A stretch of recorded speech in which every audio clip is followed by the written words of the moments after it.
नमस्कार। उत्तराखंड की खबरें लेकर मैं हूं आपके साथ संदीप निरंजन। सरकार खबरों का रुख कर लेते हैं। डीएम डॉक्टर आशीष चौहान के निर्देशन पर समाधान दिवस का आयोजन, ये खबर आप तक पहुंचा जहां पर डीएम आशीष चौहान के निर्देश पर एडीएम के मिश्रा का समाधान दिवस में उमड़ा फरियादियों का सैलाब। 176 आई शिकायतें। समाधान दिवस में अन्य अधिकारियों सहित ऋषिकेश एसडीएम कुमकुम जोशी भी रहे उपस्थित। बुजुर्गों और महिलाओं के उत्पीड़न पर हो रही शिकायतों का हुआ समाधान। अधिकारियों को कार्रवाई के निर्देश। जमीनी जालसाजी और अवैध कब्जों पर होगी कड़ी कार्रवाइयां। पैमाइश और जांच के दिए आदेश। आंगनबाड़ी से पुल निर्माण तक जनहित के मामलों में प्रशासन की त्वरित पहल। तय समय सीमा में समस्याओं का हो समाधान।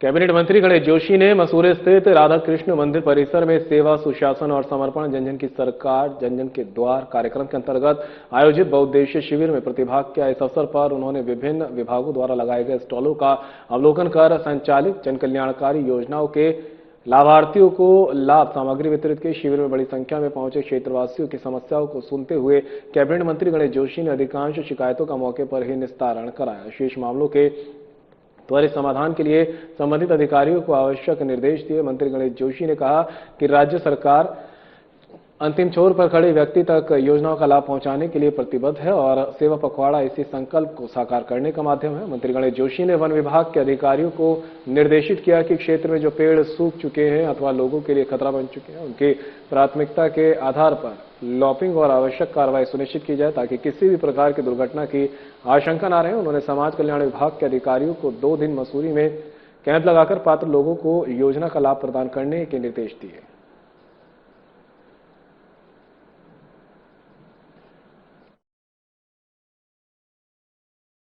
सेवा, सुशासन और समर्पण वो धामी सरकार का संकल्प है।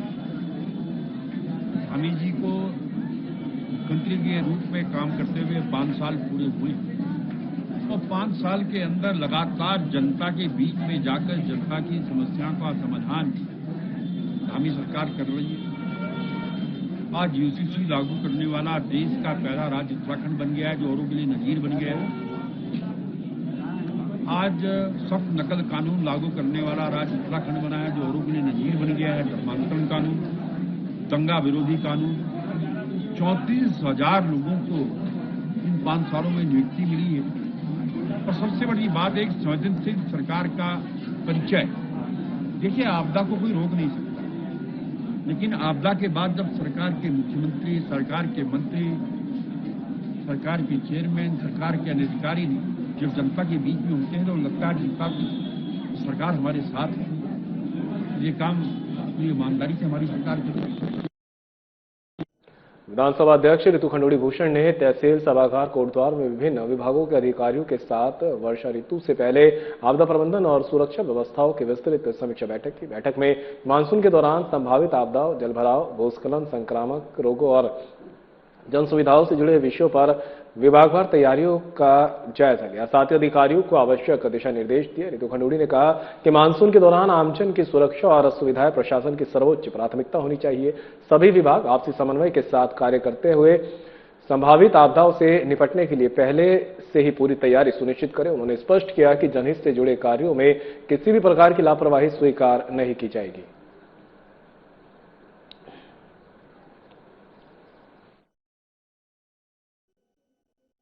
22 में जब मैं विधायक बनी थी, उस वक्त मैंने वहाँ पे बाढ़ का मंजर देखा था और उसके बाद से लगातार मानसून से पहले हम लोग पूरी तरह से तैयारी करते हैं। और इस बार भी तैयारी हुई थी। पहली बैठक एसडीएम ने सारे विभागों के साथ करी है और उसमें रिवर चैनलिंग से लेकर सुरक्षा के जो दीवारें हैं उनको देखने से लेकर पीडब्ल्यूडी के जो पुल हैं उनको देखने से लेकर ऐसे अनेक कार्य ऑलरेडी हो चुके हैं जिनको ये मानसून सीजन आने से पहले करना आवश्यक था। जैसे पुलों का निरीक्षण हुआ है, जो हमारी बाढ़ सुरक्षा दीवारें लगी हुई उनको निरीक्षण हुआ है। कहाँ पे ब्लैंक अभी भी कुछ ऐसी जगह है जहाँ हमको उसको थोड़ा सा ठीक करना है, इम्प्रूव करना है, कि गैप है उसको भरना है। धनौरी भादराबाद मार्ग पर एक बेहद दुखद और दिल दहला देने वाली घटना सामने आई है, जहां पति के साथ बाइक पर सवार होकर मायके जा रही एक महिला ने अचानक बाइक से उतरकर अपनी 1.5 साल की मासूम बेटी के साथ गंग नहर में छलांग लगा दी। घटना के बाद से ही क्षेत्र में हड़कंप मचा हुआ है। जानकारी के अनुसार धनौरी के कोटा मुरादनगर निवासी अर्जुन अपनी पत्नी सरिता और 1.5 साल की बेटी के साथ बाइक से ससुराल जा रहे थे। जब वे धनौरी भादराबाद मार्ग पर स्थित डीपीएस कॉलेज दौलतपुर के समीप पहुंचे तो अचानक सरिता ने बाइक रुकवाई। जैसे ही अर्जुन ने बाइक रोकी, वैसे ही सरिता ने अपनी गोद में ली बच्ची के साथ गंग नहर में छलांग लगा दी। पति के शोर मचाने पर आसपास के राहगीर मौके पर जमा हो गए और तत्काल पुलिस को सूचित किया गया। घटना की सूचना मिलते ही भादराबाद पुलिस और जल पुलिस की टीम तुरंत घटनास्थल पर पहुंची। जल पुलिस ने गंग नहर में सर्च ऑपरेशन चलाया, लेकिन महिला और बच्ची का कोई सुराग नहीं मिल पाया है। इस घटना ने पूरे इलाके को स्तब्ध कर दिया है। परिजनों का रो रो कर बुरा हाल है। फिलहाल पुलिस घटना के कारणों का पता लगाने में जुटी है कि आखिर महिला ने इतना बड़ा आत्मघाती कदम क्यों उठाया। पुलिस आसपास के लोगों और पति से पूछताछ कर मामले की गहन जांच कर रही है।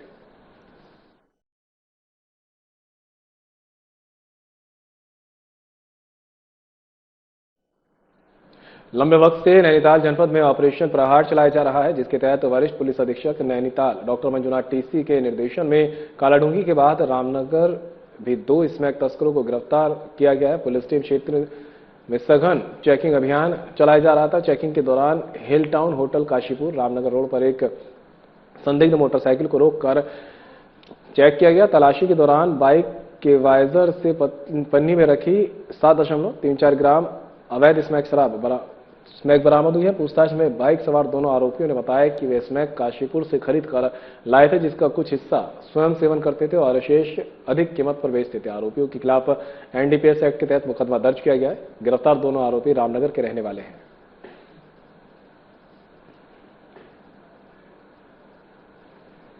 और फिलहाल रुकेंगे ब्रेक के लिए, कहीं बचाएगा जल्द होंगे हादसे।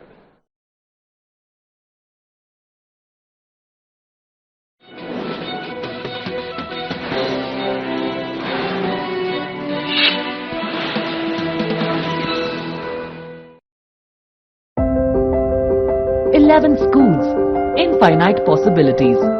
From healing in hospitals to discovery in labs, from art to agriculture.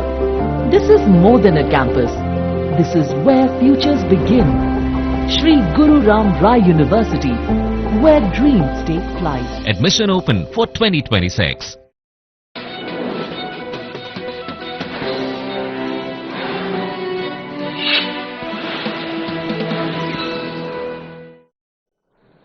Break के बाद आप सभी का एक बार फिर से स्वागत है। खबरों में आगे बढ़ते हैं। सीएम पुष्कर सिंह धामी ने सोमनाथ स्वाभिमान पर्व के उपलक्ष्य में हर्रावाला देहरादून से वेरावल सोमनाथ तक विशेष रेल यात्रा का शुभारंभ किया।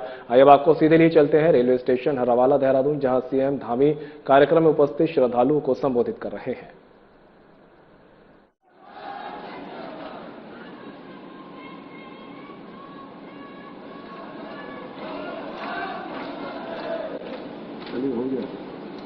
चलिए, भारत माता की, भारत माता की, सोमनाथ भगवान की, सोमनाथ भगवान की, हर हर महादेव, हर हर महादेव, जय बाबा केदार, गंगा मैया की। सोमनाथ स्वाभिमान पर्व के उपलक्ष्य में विशेष रेल यात्रा के आज शुभारंभ अवसर पर मंच पर आसीन यहाँ के हमारे बहुत ही लोकप्रिय और जुझारू विधायक आदरणीय ब्रजभूषण गैरोला जी, कपकोट विधानसभा के लोकप्रिय विधायक श्री सुरेश गढ़िया जी, महापौर देहरादून भाई सौरभ सपलियाल जी, सरकार में संस्कृति विभाग को देखने वाली हमारी बहन मधु भट्ट जी, सुश्री विनीता श्रीवास्तव जी और सचिव श्री युगल किशोर पंत जी, और मेरे सामने बैठे हुए हमारे बाबा दर्शन भारती जी, श्री कुलदीप बुटोला जी, माधव सेमवाल जी, JN नोटियाल जी, मथुरा दत्त जोशी जी, श्री मुलायम सिंह रावत जी, और सभी हमारे इस क्षेत्र के सभी हमारे प्रतिनिधिगण, हमारे यहाँ के पार्षदगण, स्थानीय जनप्रतिनिधिगण और उत्तराखंड से आज विभिन्न क्षेत्रों से इस यात्रा में सम्मिलित होने वाले सोमनाथ स्वाभिमान पर्व पर देवभूमि उत्तराखंड से सोमनाथ को दर्शन करने जा रहे सभी पूज्य संतगण, मेरे सभी बड़े बुजुर्ग, माताएं, बहनें और सभी युवा एवं सभी श्रद्धालुओं का मैं आज इस अवसर पर आप सबका हृदय से स्वागत करता हूं, आप सबका अभिनंदन करता हूं। और मुझे प्रसन्नता है कि आज 700 यात्री विभिन्न वर्गों के 6 दिवसीय यात्रा में इस यात्रा में सम्मिलित हो रहे हैं, जिसमें स्वयं सहायता समूह से जुड़ी हुई हमारी बहनें, विभिन्न जनकल्याणकारी योजनाओं के लाभार्थी हैं, पूज्य संतगण हैं और समाज के विभिन्न वर्गों के प्रतिनिधि इसमें शामिल हो रहे हैं। और इस महत्वपूर्ण पहल के लिए मैं संस्कृति विभाग को भी साधुवाद देता हूं और आप सभी यात्रियों को मंगलमय, सुरक्षित और सुखद यात्रा के लिए भगवान सोमनाथ जी और बाबा केदार से प्रार्थना करता हूं। भाइयों बहनों, ये कोई सामान्य यात्रा नहीं है, बल्कि राष्ट्रीय स्वाभिमान को प्रदर्शित करने वाली एक विशिष्ट यात्रा है, जो देवभूमि उत्तराखंड से सोमनाथ को जाएगी। यानी ये कह सकते हैं हम कि केदारनाथ जी से सोमनाथ जी को जोड़ने वाली यात्रा, आदि कैलाश से सोमनाथ जी को जोड़ने वाली यात्रा, ये गंगा के प्रदेश, यमुना के प्रदेश देवभूमि से सोमनाथ की भूमि को जोड़ने वाली पवित्र यात्रा है। क्योंकि ये यात्रा हमारी हजारों वर्ष पुरानी सनातन परंपराओं और गौरवशाली विरासत को जोड़ने का कार्य करेगी। और सोमनाथ जी हमारे 12 ज्योतिर्लिंगों में से एक हैं और सोमनाथ का मंदिर भारत की उस अटूट श्रद्धा, विश्वास का प्रतीक है, जिसे न तलवारें झुका सकी, न समय की आधियां मिटा सकी। वो भगवान सोमनाथ का पवित्र स्थल है। और सोमनाथ ने आक्रमण, विध्वंस और अपमान के बाद भी पूरे विश्व को पुनरुत्थान और संकल्प का संदेश दिया। ये स्वाभिमान पर्व सोमनाथ जी का ये हमें ये बताता है कि भारत चाहे कितनी भी चुनौतियां क्यों ना आए, वो टूटता नहीं है, बल्कि हर चुनौती के बाद और मजबूती से खड़ा हो जाता है और तेजी से आगे बढ़ जाता है। इसलिए ये पर्व राष्ट्रबोध का अनुभव कराने का भी विशेष पर्व है। भाइयों बहनों, आदरणीय प्रधानमंत्री मोदी जी के नेतृत्व में आज भारत के सांस्कृतिक वैभव का एक स्वर्णिम काल आ गया है। हमारी संस्कृति का गौरव पूरे विश्व के अंदर गुंजायमान हो रहा है। सनातन की पताका चहु ओर फहरा रही है। इतना ही नहीं, आज देश के प्राचीन मंदिरों का जिस प्रकार से नवनिर्माण, पुनर्निर्माण हो रहा है, वो भूतो न भविष्यति। क्योंकि मंदिर हमारे लिए केवल एक पूजा स्थल नहीं है, बल्कि हमारी संस्कृति के, हमारी आस्था और श्रद्धा के वो जीवन रेखा है। इसलिए हमें याद रखना होगा कि लंबे समय तक हमारी महान सांस्कृतिक विरासत और आस्था के केंद्रों को वो सम्मान नहीं मिला जिसके वो वास्तविक हकदार थे। जिन मंदिरों ने हजारों वर्षों तक भारत की सभ्यता, संस्कृति और आध्यात्मिक चेतना को जीवित रखा, उन्हें उपेक्षा का शिकार होना पड़ा। परंतु आज आदरणीय प्रधानमंत्री श्री मोदी जी के नेतृत्व में अयोध्या से सोमनाथ तक, केदारनाथ जी से लेकर काशी विश्वनाथ तक और महाकाल से बद्रीनाथ धाम तक मंदिरों का जो कायाकल्प हो रहा है, वो भारत की सांस्कृतिक पुनर्जागरण यात्रा का प्रतीक है। पहले मंदिरों के अस्तित्व पर आप सबको याद होगा, एक समय भारत के मंदिरों पर, उनके अस्तित्व पर, सम्मान पर प्रश्न चिन्ह उठाए जाते थे। और आज भारत के मंदिरों के गौरव और भव्यताओं का उत्सव मनाया जाता है।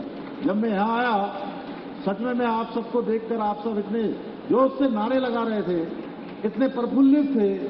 सच में यही जो है हमारी भव्यता का उत्सव है, हमारे सनातन की भव्यता का एक शानदार उदाहरण सारी दुनिया के समक्ष है। और यही भारत के बदलती हुई तस्वीर है। भाइयों बहनों, आदरणीय प्रधानमंत्री जी की प्रेरणा से हमारी सरकार भी देवभूमि को विश्व की आध्यात्मिक राजधानी बनाने के लिए और उसको उस दिशा में स्थापित करने के लिए निरंतर कार्य कर रही है। जहां हम केदारखंड, माधवखंड के सभी मंदिरों के सौंदर्यीकरण के लिए, उनके विस्तारीकरण के लिए काम कर रहे हैं, वहीं यही देहरादून के हरिपुर कालसी में यमुना तीर्थ स्थल के पुनरुद्धार का कार्य बहुत तेजी से आगे बढ़ रहा है। इसके अलावा हरिद्वार ऋषिकेश में गंगा कॉरिडोर के निर्माण का कार्य भी तेजी से चल रहा है। भाइयों बहनों, हमने भारतीय संस्कृति और दर्शन और इतिहास के गहन अध्ययन के लिए, शोध के लिए दून विश्वविद्यालय में सेंटर फॉर हिंदी स्टडीज की स्थापना की है। हमारी सरकार देवभूमि उत्तराखंड के सांस्कृतिक और डेमोग्राफी को सुरक्षित करने के लिए भी पूरी तरह से संकल्पबद्ध होकर काम कर रही है। हमारी सरकार ने सत्ता में आते ही ये तय किया था कि देवभूमि के मूल स्वरूप के साथ किसी भी प्रकार की जो छेड़छाड़ करेगा उसके खिलाफ हम कठोर कार्रवाई करेंगे। इसी संकल्प के तहत हमने प्रदेश में सख्त धर्मांतरण विरोधी कानून बनाया, सख्त दंगा रोधी कानून लागू किया, ताकि कोई भी ताकत समाज को तोड़ने का दुस्साहस न कर सके। लैंड जिहाद, लव जिहाद, मजार जिहाद और थूक जिहाद जैसी राष्ट्र विरोधी और समाज विरोधी मानसिकताओं के खिलाफ न केवल हमने कानून बनाया, बल्कि सख्त से सख्त कार्रवाई भी सुनिश्चित की है। लैंड जिहाद के खिलाफ हमने पूरे प्रदेश के अंदर अभियान चलाकर 13,000 एकड़ से भी अधिक सरकारी जमीनों को इन लैंड जिहाद से मुक्त कराने का काम किया है। लैंड जिहादियों के पंजे से इसको मुक्त कराया है। और ये सिर्फ अतिक्रमण हटाने की कार्रवाई नहीं है, बल्कि देवभूमि की पवित्रता और सांस्कृतिक पहचान की रक्षा का अभियान है। इसके अलावा हमने प्रदेश में पूरे देश के अंदर सबसे पहले समान नागरिक संहिता का कानून लागू करके ये साफ कर दिया कि उत्तराखंड में अब अलग अलग कानून नहीं चलेंगे, बल्कि देवभूमि उत्तराखंड में निवास करने वालों के लिए सबके लिए एक समान कानून लागू होगा। भाइयों बहनों, कुछ लोग मदरसों की आड़ में बच्चों के भविष्य के साथ खिलवाड़ कर रहे थे। हमने बिना किसी दबाव में आए, बिना किसी राजनीतिक नफे नुकसान की परवाह करते हुए 250 से भी अधिक ऐसे मदरसों को ताला लगाने का काम किया है। और शिक्षा के नाम पर, क्योंकि हम देवभूमि में शिक्षा के नाम पर किसी भी प्रकार का कोई षड्यंत्र बर्दाश्त नहीं कर सकते हैं। इतना ही नहीं, हमने राज्य में मदरसा बोर्ड समाप्त करके अल्पसंख्यक संख्या का पहली बार देश में सबसे पहले प्राधिकरण बनाने का भी काम किया है, जो ये सुनिश्चित करेगा कि शिक्षा राष्ट्र निर्माण का माध्यम बने, न कि कट्टरता का। भाइयों बहनों, हमारा संकल्प है कि उत्तराखंड ऐसा राज्य बने जहां आधुनिकता और सनातन संस्कृति दोनों साथ साथ आगे बढ़े। और इस लक्ष्य की प्राप्ति के लिए हम अपने विकल्प रहित संकल्प के साथ निरंतर कार्य कर रहे हैं। और हमारा संकल्प ऐसा है जिसमें कोई विकल्प नहीं है भाइयों बहनों, क्योंकि उस संकल्प में देवभूमि उत्तराखंड का एक एक जनगण मन और उसकी संकल्प की शक्ति शामिल है। और मुझे पूरा विश्वास है आप सभी के आशीर्वाद और सहयोग से हम अपने इस लक्ष्य में अवश्य सफल होंगे। भाइयों बहनों, आज के इस अवसर पर मैं आप सभी यात्रियों से, सभी श्रद्धालुओं से यह आग्रह करता हूं कि आप जहां भी जाएं, देवभूमि उत्तराखंड की यहाँ की जो संस्कृति है, यहाँ के जो संस्कार हैं और अतिथि देवो भव, इसकी भावना का प्रतिनिधित्व करें। ये झलकना चाहिए कि आप सब देवभूमि उत्तराखंड से आए हैं। और देवभूमि उत्तराखंड के बारे में आप स्वयं देखिएगा, जब आप जाएंगे, जैसे ही आप बताएंगे कि हम उत्तराखंड से आए हैं, तो आपके सामने वाले के आपको देखने के भाव बदल जाएंगे। उसके मन में है, उसके विचार में है, उसके चेहरे पर एक श्रद्धा का भाव दिखने लगेगा कि ये देवों के सबसे नजदीक के लोग आए हैं। ये अच्छे होंगे, सच्चे होंगे, श्रद्धावान होंगे, आस्तिक होंगे और सनातन को मानने वाले होंगे। और सनातन क्या है? सनातन की अगर मैं परिभाषा की बात करूं, बहुत सारे लोग आज इस अवसर पर मैं ये भी कहना चाहता हूं कि आपने देखा होगा कई बार बार बार कोई कहता था सनातन वायरल है, कोई कहता था सनातन डेंगू है। वोट लेने के लिए कुछ लोगों के एक वर्ग विशेष के वोट लेने के लिए कहते थे सनातन डेंगू है, सनातन मलेरिया है, सनातन वायरल है, तमाम प्रकार की इस प्रकार की निम्न मानसिकता की बातें वो करते थे। मैं कहना चाहता हूं आज आपसे कि सनातन था, सनातन है और सनातन रहने वाला है, हमेशा रहने वाला है। क्योंकि आप सब अतिथि देवो भव, देवभूमि की जो पहचान है, देवभूमि की संस्कृति है, वो पूरे भारत के अंदर ले जाने का काम आप सबके माध्यम से हुआ। क्योंकि आप इस यात्रा के माध्यम से केवल एक तीर्थ दर्शन करने नहीं जा रहे हैं, बल्कि उत्तराखंड की आध्यात्मिक चेतना, हमारी परंपराओं और हमारी संस्कृति का, देवभूमि का संदेश लेकर जा रहे हैं। आप संदेश वाहक के रूप में भी जा रहे हैं। एक प्रकार से आप सभी हमारे राज्य के देवभूमि के ब्रांड एम्बेसडर हैं। ब्रांड एम्बेसडर जानते हैं ना?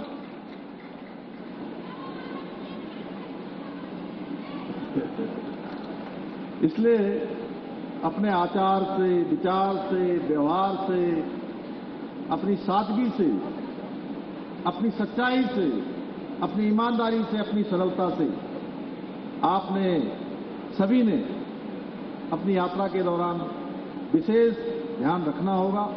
इन्हीं शब्दों के साथ आप सभी को एक बार फिर से आपकी सुखद, सुरक्षित, सुगम यात्रा के लिए, मंगलमय यात्रा के लिए शुभकामनाएं देते हुए मैं अपनी बात समाप्त करता हूं। धन्यवाद।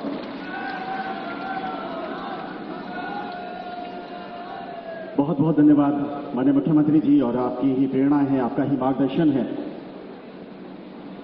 बस कुछ क्षण और शेष है जब हरी झंडी दिखाई जाएगी इस ट्रेन को। और फिलहाल बुलेटिन में मेरे साथ इतना ही, लेकिन जाते जाते एक नजर इस वक्त की बड़ी खबरों पर।